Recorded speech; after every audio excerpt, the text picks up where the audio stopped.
الحمد لله نحمده ونستعينه ونستغفره ونؤمن به ونتوكل عليه ونعوذ بالله من شرور أنفسنا ومن سيئات أعمالنا من يهده الله فلا مضل له ومن يضلله فلا هادي له ونشهد أن لا إله إلا الله وحده لا شريك له ونشهد أن ومولانا محمدا عبده ورسوله أما بعد فأعوذ بالله من الشيطان الرجيم بسم الله الرحمن الرحيم المال والبنون زينة الحياة الدنيا صدق الله مولانا العظيم وصدق رسوله النبي الأمين المتين المبين الكريم ونحن على ذلك لمن الشاهدين والشاكرين والحمد لله رب العالمين. حضرات ہم آئیے مورا کچھ عرض و معروضات سے قبل اپنی اور ساری کائنات کے مرکز عقیدت دانائے سبل مولائے کل ختم الرسول خسرو خوبا سیاح لا مقام وجہ کن فقا در اللہ المطنون سر اللہ المخزون عالم ما کان و ما یکون آب و گل انبیاء جانو دل اصفیاء مطلع ہر سعادت مقطع ہر سعادت حضور احمد مجتبی محمد مصطفیٰ صلی اللہ علیہ وسلم کی بارگاہ میں دل لگا کر درود پاک پڑھیے بآواز بلند. اللہم صلی علی سیدنا مولانا محمد بارک صلی اللہ علیہ وسلم علیہ حبیبی یا رسول اللہ صلی اللہ علیہ وسلم. یا خدا بحر جناب مصطفیٰ امداد کن، یا رسول اللہ از بحر خدا امداد کن، یا شہید کربلا یا دافع کرب و بلا، غل رخا شہزادہ غلگو قبا امداد کن، غوث آدم بمن بے سر و ساما مدد، قبلہ دی مدد کعبہ ایما مدد، بغیردہ بے بلا افتادہ کشتی، مدد کن مدد کن مدد کن یا معین الدین چشتی. قادریم نعرے یا غوث آدمی درم، دمز شیخ احمد رضا کا قطب عالمی درم، بلغ العلا بقمالہ کشف الدجا بجمالہ، حسنت جمیع خصالہ صلو علیہ وآلہ. کرو تیرے نام پہ جا فدا، نہ بس ایک جہاں دو جہاں فدا، دو جہاں سے بھی نہیں جی بھرا، کرو کیا کروڑ جہاں نہیں. حضرات محترم، کچھ دیر کے لیے میں آپ کے سامنے حاضر ہوا. وقت کی قلت ہے اور اس محفل کے بعد کھانے کا انتظام بھی ہے جس کے بھروسے قوم مسلم زندہ ہے، جس پر قوم مسلم کی توجہات زیادہ رہا کرتی ہے. اس چیز کا بھی ماشاءاللہ یہاں انتظام کیا گیا ہے. میں تمہیدی گفتگو نہ کر کے جس آیت مقدس کی تلاوت کی ہے میں اس کی طرف بڑھوں تو رب تبارک و تعالیٰ ارشاد فرماتا ہے المال والبنون زینۃ الحیات الدنیا. مال اور اولاد دنیا کے زندگی کی زینت ہے.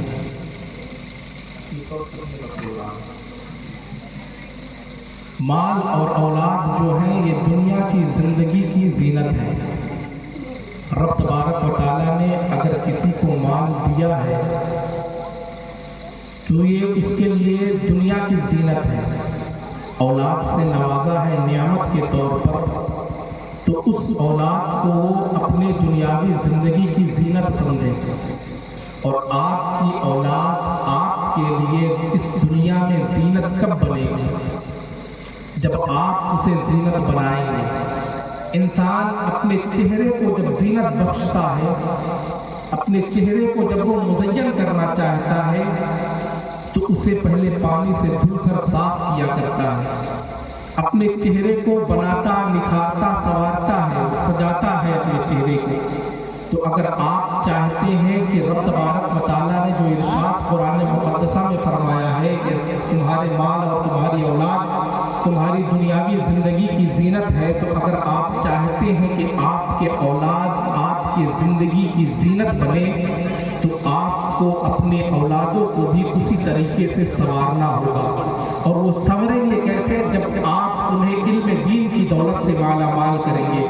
جب آپ انہیں تعلیم کی دولت سے مالا مال کریں گے، تعلیم کی دولت سے انہیں سرفراز کریں گے، ایک علم دین ہے جو آپ کے اولاد کو بہترین طریقے سے اسلام کے دائرے میں رہ کر سنت مصطفیٰ کے مطابق زندگی گزارنے کا طریقہ بتا سکتا ہے۔ علم دین ہی ہے جو آپ کے اولادوں کو، آپ کی اولادوں کی زندگی کو سنوار سکتا ہے، نکھار سکتا ہے، بنا سکتا ہے۔ رب تبارک و تعالیٰ نے اگر آپ کی اولاد، آپ کو اولاد عطا کیا ہے، اولاد جیسے عظیم نعمت سے نوازا ہے، تو آپ کو چاہیے کہ آپ ان کی زندگیوں کو علم دین کی دولت سے سنواریں، علم دین کے ذریعے سے ان کی زندگی کو نکھارنے کی کوشش کریں۔ آپ جب بچہ ماں کے شکم میں ہوتا ہے، اپنی ماں کے پیٹ میں پرورش پاتا ہے،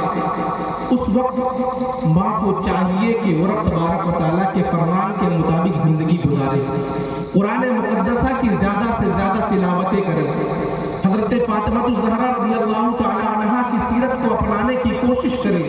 جب ماں بچہ شکم میں پل رہا ہو اور ماں سنت مصطفیٰ کے مطابق زندگی گزارے، کنیز فاطمہ بن کر زندگی گزارے، رب تبارک و تعالیٰ کی بارگاہ میں کھڑے ہو کر سجدے میں سر جھکا کر گریہ وزاری کرے، قرآن مقدسہ کی تلاوت کرے، تو جو بچہ ماں کے شکم سے پیدا ہوگا، جو بچہ اس ماں کے شکم سے اس دنیا میں تشریف لائے گا، وہ بچہ بھی نیکوکار بن کے دنیا میں تشریف لائے گا، وہ بچہ بھی قرآن مقدس کی تلاوت کرنے والا بنے گا، وہ بچہ بھی نبی کی سنت پر عمل کرنے والا بنے گا۔ اور اگر ماں بچہ شکم میں پل رہا ہے اور اس 9 مہینے میں ماں نے اگر بدکاری کے عالم میں اپنی زندگی کو گزاری ہے، فواحش میں مبتلا ہو کر اگر اپنی زندگی کو گزاری ہے، برے کاموں میں ملوث رہ کر اگر اس ماں نے اپنی زندگی کو گزاری ہے، تو اس کے شکم سے جو بچہ پیدا ہوگا اس کی زندگی بھی گنہگاروں کی طرح زندگی گزرے گی، وہ بچہ کبھی نیکوکار نہیں ہو سکتا ہے۔ ایک بچے کے بہترین استاد، بہترین معلم، بہترین مدرس جو سب سے پہلے ہوا کرتے ہیں، وہ ان کے والدین ہوا کرتے ہیں۔ ان کے والدین بچے کو بچپنے کے عالم میں جو راہ دکھا دیں، جس راستے کی طرف ان کے قدم کو بڑھانا چاہے، بچہ اسی طرف اپنی قدم کو بڑھائے گا۔ آج تو ہمارے معاشرے کا حال یہ ہے کہ 7 سال، 6 سال، 8 سال کے بچے جن کے قدموں کو مدرسے کی طرف بڑھنا چاہیے تھا، جن کے ہاتھوں میں یسرنا القرآن ہونا چاہیے تھا، جن کی زبانوں سے قرآن مقدسہ کی تلاوت گونجنی چاہیے تھی، آج ان کے ہاتھوں میں موبائل ہے۔ وہ چھوٹے چھوٹے بچے جنہیں مدرسے کا رخ کرنا تھا، وہ موبائل میں فری فائر کھیلتے ہوئے نظر آ رہے ہیں، وہ موبائل میں گیمز کھیلتے ہوئے نظر آ رہے ہیں۔ اور یہی بچے جب جوان ہو کر ان کی شادی کر دی جائے اور یہ بہک جائیں، اپنے والدین کا ساتھ چھوڑ دیں، تو والدین مولاناؤں کے پاس، عالموں کے پاس چکر لگایا کرتے ہیں، دوڑا کرتے ہیں کہ ہمارا بچہ بگڑ گیا ہے، ہمارے بچے نے ہمارا ساتھ چھوڑ دیا ہے۔ کاش آپ نے اپنے بچے کی رہنمائی 7 سے 8 سال کی عمر میں کی ہوتی، اگر آپ نے اپنے بچے کو 7 سے 8 سال کی عمر میں اچھی راہ دکھائی ہوتی، اگر آپ نے اپنے بچے کو مدرسے کا راستہ دکھایا ہوتا، قرآن پڑھنا سکھایا ہوتا، اس کے انگلی کو پکڑ کر مسجد کے دروازے تک اگر آپ نے اسے پہنچایا ہوتا، تو آج جوانی کی دہلیز میں آپ کا بیٹا آپ کا ساتھ نہ چھوڑتا، بلکہ آپ کے ضعیفی میں آپ کا بیٹا آپ کا سہارا بنتا ہوا نظر آتا۔ اور یہ علم دین جو ہے، نبی اکرم صلی اللہ تعالیٰ علیہ وسلم پر سب سے پہلے وحی رب تبارک و تعالیٰ نے جو نازل فرمائی تھی، جس چیز کی رب نے پہلے وحی کے شکل میں حضور کو تلقین کیا تھا، وہ وحی جو نازل ہوئی تھی نبی اکرم صلی اللہ تعالیٰ علیہ وسلم پر، اقرا بسم ربک الذی خلق، اے محبوب آپ پڑھیے اس رب کے نام سے جس نے آپ کو پیدا کیا ہے۔ رب تبارک و تعالیٰ نے پہلی وحی محبوب پر نازل فرمائی، جبریل امی جو قرآن مقدسہ کی پہلی آیت لے کر اس دنیا میں نبی اکرم صلی اللہ تعالیٰ علیہ وسلم پر وحی کی شکل میں نازل ہوئے، تو اس میں بھی رب تبارک و تعالیٰ نے حضور کو تعلیم پڑھنے کا حکم دیا ہے۔ اس سے اندازہ لگتا ہے کہ علم دین کی حیثیت بہت زیادہ ہے انسان کی زندگی میں۔ انسان علم دین کے بغیر اپنی زندگی کو کبھی سنوار ہی نہیں سکتا۔ اگر انسان علم سے عاری ہو، نبی اکرم صلی اللہ تعالیٰ علیہ وسلم ارشاد فرماتے ان الذی لیس فی جوفہ شیء من القرآن کالبیت الخرب۔ حضور ارشاد فرماتے ان الذی لیس فی جوفہ شیء من القرآن، بے شک وہ دل جس میں قرآن کا کچھ حصہ نہ ہو، کل بیت الخرب، وہ ویران گھر کی طرح ہے، وہ ویران گھر کی طرح۔ دنیا کا کوئی ویران گھر ہو جسے سنسان بیابان جگہ پر ویران چھوڑ دیا گیا ہو، انسان اس گھر کی طرف کبھی اپنے قدم کو نہیں بڑھانا چاہے گا، کیونکہ اس سے اس کا کوئی نفع ہی نہیں، اس سے اس کو کوئی نفع حاصل نہیں ہونے والا، ویران گھر ہے، کوئی فائدہ حاصل نہیں ہوگا۔ تو ذرا آپ سوچیں کہ جب دنیا میں جو گھر ویران ہو اس میں کوئی نہیں جانا چاہتا، تو جو دل ویران ہو، جس دل کو قرآن مقدسہ کی تلاوت سے آپ نے ویران کر رکھا ہے، دنیا میں تو لوگ دکھانے کے لیے آپ سے باتیں کریں گے، آپ سے کلام کریں گے، آپ سے ملاقات بھی کریں گے، لیکن ذرا آپ سوچیں کل بروز قیامت جب اپنے دل کو قرآن سے خالی کر کے رب کی بارگاہ میں آپ حاضر ہوں گے، تو آپ رب کے سامنے اپنا کون سا منہ لے کر حاضر ہوں گے؟ رب کو آپ کیا منہ دکھائیں گے؟ حضور نبی اکرم صلی اللہ تعالی علیہ وسلم جنہوں نے ہمیں تلقین فرمائی کہ علم دین حاصل کرو، طلب العلم فریضۃ علی کل مسلم و مسلمہ، علم حاصل کرنا ہر مسلمان مرد عورت پر فرض ہے، اور صرف علم حاصل کرنے کے لیے ہی نہیں کہا بلکہ حضور نے علم دین حاصل کرنے والے کی فضیلت بھی بتائی ہے۔ نبی اکرم صلی اللہ تعالی علیہ وسلم ارشاد فرماتے، بخاری شریف کی حدیث ہے، وہ حدیث پاک کے الفاظ ہے، یقال لصاحب القرآن اقرا ورتقی ورتل کما ترتل فی الدنیا ان منزلتک فی آخر آیت تقرأ بها۔ حضور نبی اکرم صلی اللہ علیہ وسلم ارشاد فرماتے ہیں کہ قرآن پڑھنے والے سے کل بروز قیامت جنت میں داخل فرما کر اسے کہا جائے گا کہ اے قرآن پڑھنے والے تو پڑھ۔ یقال لصاحب القرآن، قرآن پڑھنے والے سے کہا جائے گا رتل کما ترتل فی الدنیا، تم تلاوت کرو جیسا کہ تم دنیا میں تلاوت کیا کرتے تھے۔ فَإِنَّا مَنزِلَتَكَ عِنْدَ آخِرِ آیَةٍ تَقْرَؤُ بِهَا، تو بے شک تمہاری منزل وہ ہے جہاں پر تم قرآن مقدسہ کی آخری آیت کو پڑھو گے۔ نبی اکرم صلی اللہ علیہ وسلم دنیا میں مسلمانوں کو تلقین کر رہے ہیں کہ اے مومنو، قرآن سے اپنے دل کو منور کر لو، اپنے بچوں کو علم دین حاصل کے اپنے بچوں کو علم دین حاصل کراؤ۔ اگر تم نے کسی سبب سے علم سے حاصل کرنے سے، اگر تم کسی سبب سے علم حاصل کرنے سے محروم رہ گئے ہو تو اپنے دل میں کبھی یہ بات، اس بات کا وسوسہ بھی پیدا مت ہونے دو کہ ہم نے علم دین حاصل نہیں کیا ہے تو ہمارے بچے علم دین حاصل نہ کریں۔ اگر آپ علم دین کی دولت سے محروم رہ گئے ہیں تو آپ کی تو حد درجہ یہ کوشش ہونی چاہیے کہ آپ کے بچے علم دین کی دولت سے مالا مال ہو، آپ کے بچے قرآن مقدسہ کی تلاوت کریں، نبی کی سنتوں کو جانے، نماز کی پابندی کریں، نماز کا طریقہ جانے۔ اگر آپ جاہل رہ گئے اور آپ نے اپنے بچے کو قرآن مقدسہ کی تلاوت کرنا سکھایا ہے تو اس کا فائدہ کیا ہوگا؟ ایک یہودی تھا، اس واقعہ سے آپ سمجھے، ایک یہودی جس نے اپنی ساری زندگی کو یہودیت میں گزاری، جس نے نبی کی فرمانی میں اپنی زندگی گزاری، گناہوں میں ملوث رہ کر اپنی زندگی کو گزارا، رب تبارک و تعالیٰ کی اس نے ساری زندگی نافرمانی کی۔ جب اس کے موت کا وقت قریب آیا، اس کا ایک بچہ تھا، چھوٹا سا بچہ تھا، اس کا ایک چھوٹا سا بچہ تھا، جب اس کے موت کا وقت قریب آیا، جب اس کے نزع کا وقت قریب آیا تو اس نے اپنی بیوی کو تلقین کیا، اپنی بیوی سے کہا کہ میں تمہیں ایک وصیت کر کے جانا چاہتا ہوں کہ جو چھوٹا بچہ اس دنیا میں میرا آ چکا ہے، میرے موت کا وقت قریب ہے، میری زندگی تو گناہوں میں گزری ہے، میں نے اپنی زندگی کو گناہوں میں گزارا ہے، میں نے رب تبارک و تعالیٰ کی نافرمانی کی ہے، میں نے سنت مصطفیٰ کو پشے کفت ڈالا ہے، میں نے قرآن مقدسہ کی تلاوت کو چھوڑی ہے، میں نے نبی کی سنت پر عمل کرنے کو چھوڑا ہے۔ یہ جو میرا چھوٹا بچہ ہے، جب یہ بولنے کے قابل ہو جائے، جب یہ چلنے کے قابل ہو جائے، جب یہ بولنے کے قابل ہو جائے تو اسے مدرسے میں داخل کرا دینا، اس کا نام مدرسے میں لکھوا دینا، اسے علم دین حاصل کروانا۔ وہ یہودی یہ کہہ کر انتقال کر جاتا ہے۔ انتقال ہونے کے بعد لوگ کیا پتہ، لوگ دیکھتے ہیں،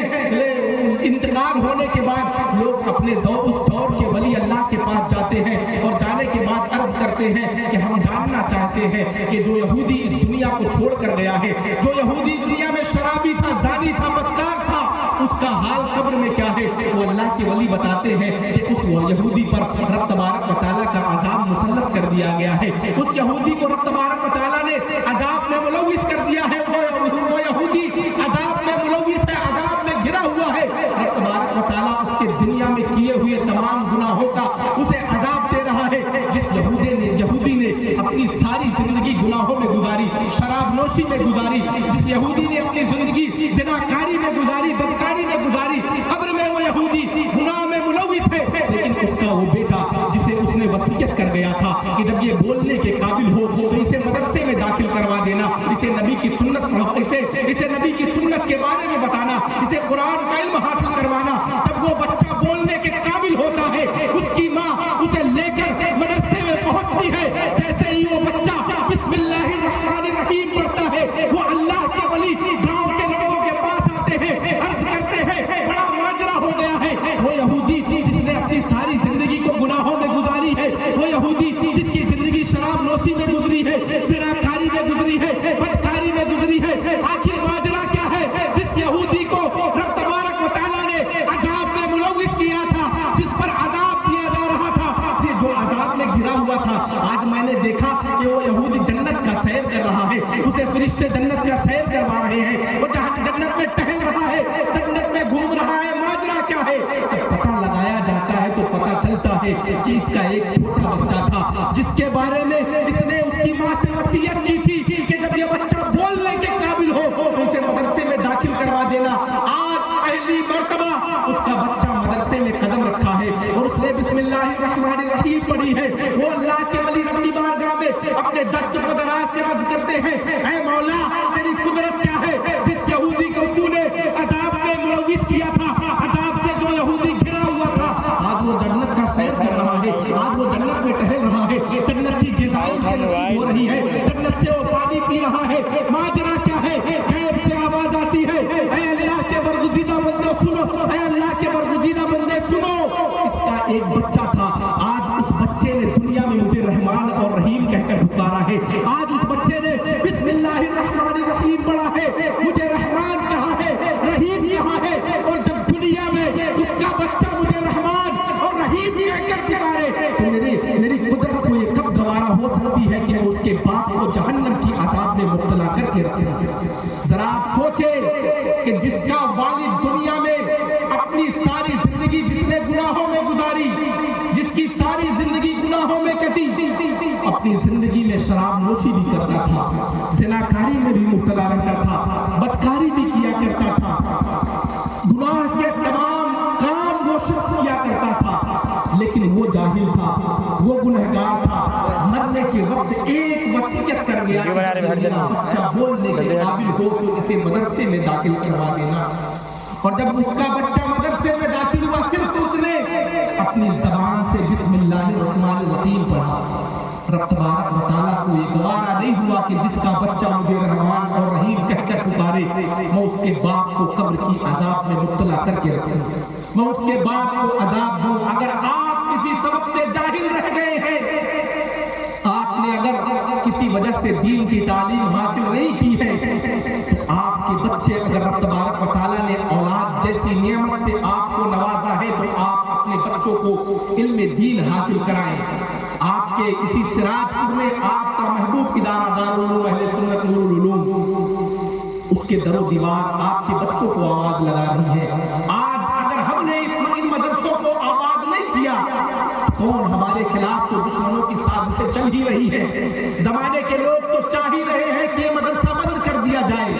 یہ مدرسہ بند کیا جائے۔ قسم خدا کی یہ مدرسہ ہی ہے، یہ مدرسے کی ہی دین ہے کہ آج آپ آزادی کی زندگی گزار رہے ہیں۔ اگر شاید یہ مدرسے نہ ہوتے تو آپ غلامی کی زندگی، غلامی کی زنجیریں آپ کے قدموں میں بیڑیاں، غلامی کی بیڑیاں آپ کے قدموں میں جکڑی ہوئی ہوتی۔ یہ مدرسے میں پڑے ہوئے عالم دین نے ہی آپ کو آزادی کی زندگی گزارنے کا موقع دیا ہے۔ آپ جو آزاد ہیں تو یہ مدرسے کی ہی بدولت آپ آزادی کی زندگی گزار رہے ہیں۔ ان مدرسوں کو آپ ہرگز ویران نہ کریں۔ دشمنوں کی سازشیں ہیں کہ مدرسے کو بند کیا جائے، مدرسوں کو ویران کیا جائے، مدرسوں کو ڈھایا جائے، لیکن آپ عزم مصمم کریں کہ جب تک ہماری حیات رہے گی، ہم جب تک اس دنیا میں رہیں گے، ہم نبی کے گھر کو کبھی ویران نہیں ہونے دیں گے۔ اور ویران ہونے سے آپ انہیں کب بچا سکتے ہیں؟ جب آپ اپنے بچوں کو مدرسہ بھیجیں گے، جب آپ اپنے بچوں کو مدرسے میں داخل کر کے انہیں علم دین کی دولت سے مالا مال کریں گے۔ آپ کے یہاں کے مدرسے کی کمیٹی کافی محنت و مشقت کر کے آپ کے بچوں کو تعلیم دینے کا انتظام کر رہی ہے۔ آپ مدرسے میں جا کر دیکھیں، قسم خدا کی جس وقت میں یہاں آیا تھا، مجھے آیا بھی 1 سے 1.5 مہینہ ہوئے ہیں۔ 1 سے 1.5 مہینے کے اندر کمیٹی والوں نے ہمیں کسی چیز کی تکلیف نہیں ہونے دی ہے، ہمیں گھر جیسے رہنے سہنے کا ہمارا انتظام کیا ہے۔